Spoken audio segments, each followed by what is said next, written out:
يا أصدقاء، يا ترى اشتركتوا في القناة وعملتوا إعجاب بالفيديو ده؟ انتوا مش هتصدقوا نفسكم.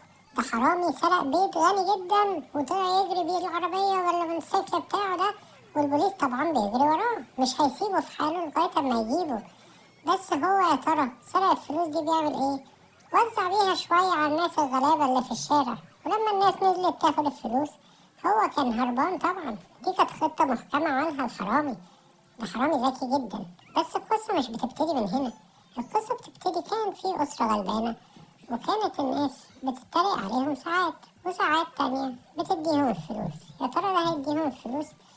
ده بيصور نفسه إن هو بيديهم الفلوس وإن هو بيدي الغلابة، وبعد كده بياخد الفلوس تاني منهم.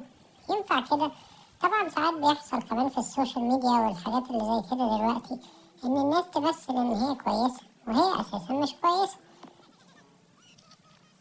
الراجل ده قاعد يمثل إن هو كويس مع كل الناس، وفي الآخر الحرامي قال له أنا عايز شنطة الفلوس اللي معاك اللي أنت عمال تتمنظر بيها قدام كل الناس. راح طبعا الراجل مكلم البوليس.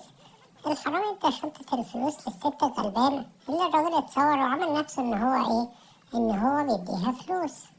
طبعا البوليس كله عارف منظر الحرامي، بس هو لسه معرفش وشه شكله عامل ازاي. هو عارف إن هو حرامي ملثم. وبعدين الحرامي أخد الأكل اللي جايبه وراح ادى الولاد غلابة في ملجأ أيتام. الولاد كلهم حتى الولد التلفزيون كلهم كانوا مبسوطين بيه.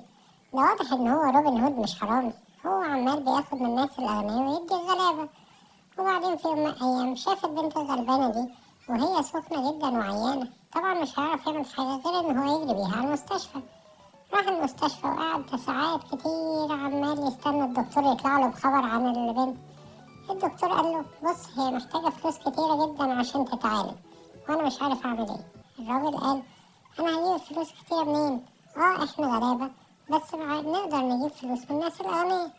الراجل الغني ده بقى قال إيه؟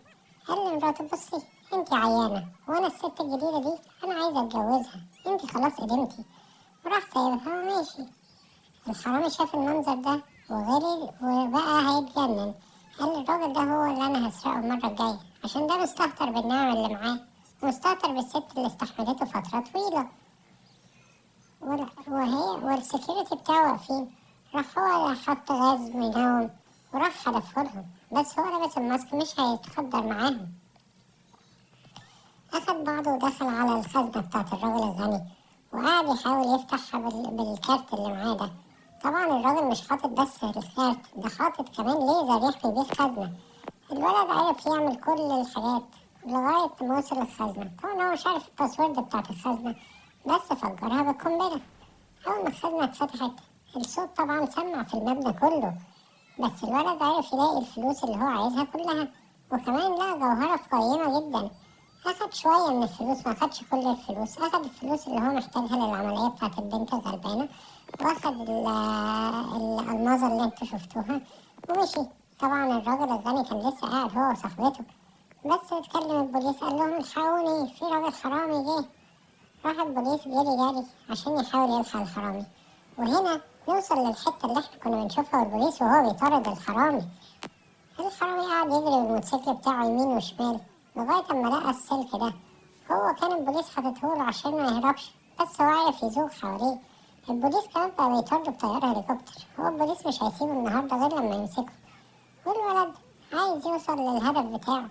ضربوه رصاصة في ايده، بس هو الحمد لله عرف يستخبى. البوليس عرف هو استخبى فين وشاف الموتوسيكل بتاعه، قالوا أكيد هو مش بعيد عن هنا. أهو الولد أهو احنا قفشناه داخل المستشفى، يلا بينا بسرعة نبص عليه. الحرامي جه ادى الفلوس للدكتور وقال له اعمل العملية بقى بسرعة. الدكتور قال له حاضر هعمل العملية دلوقتي. وكلهم كانوا قاعدين مستنيين البنت الغلبانة إن هي تخرج من العملية.